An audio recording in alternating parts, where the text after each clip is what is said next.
bad for the dogs, and anyone who had to spend more than a minute in the kennel listening to them. The range was accessed through a gate in an 8-foot cyclone fence with a single strand of razor wire strung across the top. Tracy blew warm air into her fists while waiting for Pryor. The weather forecast was typical for a March evening, cold with a light drizzle. Perfect for training purposes. "How should we start?" Pryor asked. "You shoot, I watch," Tracy said. 15 plywood shooting stations, or points, stood 25 yards from a metal overhang, cantilevering over a sloped hillside littered with spent bullets. Tracy chose the station farthest to the left, closest to the kennel, but away from the 2 men shooting on the right side of the range. She spoke over the barking and the reverberating bursts from the shooters' guns. "We'll start with the failure drill. 3 yards from the target, 3 seconds to fire 4 shots, 2 rounds to the body, 2 rounds to the head." "Got it," Pryor said. They clipped the target, a caricature of a bad guy with bulging hairy arms and a menacing face, to a piece of pressboard and set it up beneath the overhang. Then they paced back 3 yards to a mark on the ground. Tracy said, "Low ready."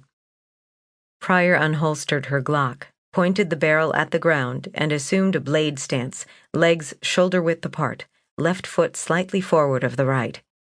Tracy nudged the inside of Pryor's left foot an inch to give her a wider stance. "Go," Tracy said. Pryor raised her weapon and fired 3 shots. As Tracy expected, Pryor flinched with each discharge, which caused the barrel to shift ever so slightly off target. She saw it a lot with newbies, especially the female recruits. "Ready," Tracy said. Pryor slipped her ear protection off her left ear. "Aren't you—" "Low ready," she repeated. Pryor readjusted the ear protection and retook her stance. "Go." Pryor shot again. "Ready," Tracy said. "Go." And Pryor shot a 3rd time. She had Pryor repeat the process until she'd emptied the magazine. When Pryor lowered her gun, she was winded from the adrenaline rush. "Your arms and shoulders getting tired?" Tracy asked. "A little bit. And yet you're shooting better." "I am," Pryor said, looking at the target through her yellow-tinted glasses. "I can train you to shoot better," Tracy said. "I can't train you to shoot. You have to get past the violence when you discharge your weapon. You're anticipating the noise and the recoil, which causes you to flinch, and that throws your shot off. The only way to get over it is to shoot. A lot." "How frequently are you coming to the range?" "I'm trying to get down here when I can," Pryor said. "But it's hard. I have 2 little girls at home." "What does your husband do?" "He works for a construction company." "Does he want you to keep your job?" "Of course. We need the money." "Then he needs to watch your daughter so you can practice." Tracy showed Pryor her right thumb. "Do you know what that callus is from?" "Shooting?" "Loading my magazine. I'm here twice a week, rain or shine, night and day. The only way to get better at shooting is to shoot. You fail to qualify and you can't work. They put you in a remedial training program. You carry a stigma. You're a woman, Katie. You don't need any other reason for them to think you're incompetent." Pryor needed to hear it. Her husband really needed to hear it. "Now, are you willing to work at this?"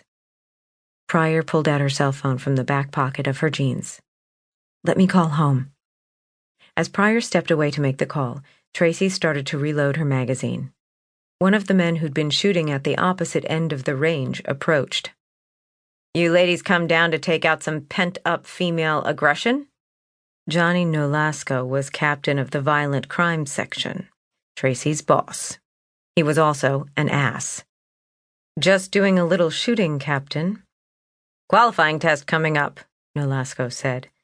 Despite the cold weather, he wore a skin-tight, short-sleeve shirt, putting the barbed wire tattoo on his right biceps on full display. "Should we make it interesting?" Tracy's qualifying target from her graduation from the police academy had replaced Nolasco's target in the trophy case at the entrance to the school. In the intervening